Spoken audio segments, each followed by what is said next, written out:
My name's Joanna Verran, everybody calls me Jo.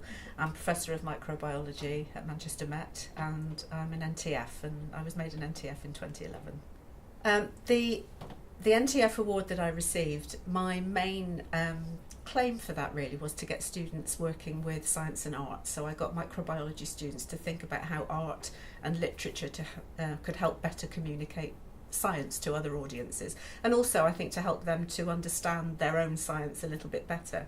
So I got first year undergraduate students to create lots of art. I also set up a book club called the Bad Bugs Book Club. That was in 2009, and we get scientists and non-scientists to read books about infectious disease and see how microbiology relates to the plot, and we've got a website for that, so there's quite a nice resource.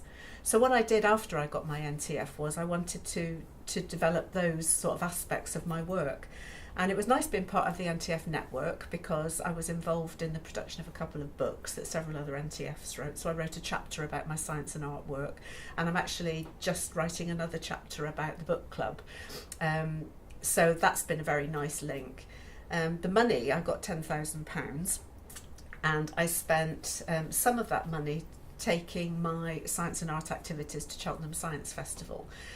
So we've done a lot of work looking at how zombies and vampires could be used as models of infectious disease, and I worked with a colleague in our computing department. We developed a simulation about how vampire and zombie diseases spread, and we used that as a sort of trigger for a quiz as well. So at Cheltenham Science Festival we did a lot of that activity to help the public understand science a bit more, and it costs a fair bit to put on something at Cheltenham Science Festival, even if you've won the application to do it.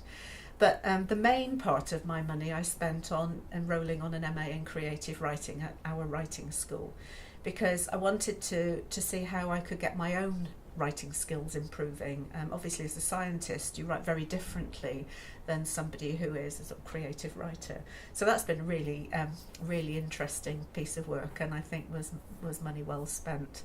And I used some of the other money to I think buy a camera, a laptop, smaller pieces of equipment, and also to help me travel to different meetings. So the money was great, and it really helped me to make the science and art, science and literature links develop much more, and to be able to communicate all of that activity to much wider audiences, so the general public and postgraduates and the book club members, schools outreach activities in addition to the undergraduate students.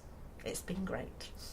One of the aspects about being an NTF at Manchester Met has been that we've worked together to help one another. So I think existing NTFs have got their own experience of their success then to help other people do the application. So I think there's a good support network, and I do think it's worth also using the NTF network and going to the meetings as well, because you meet a whole lot of different people and it's always quite exciting, stimulating.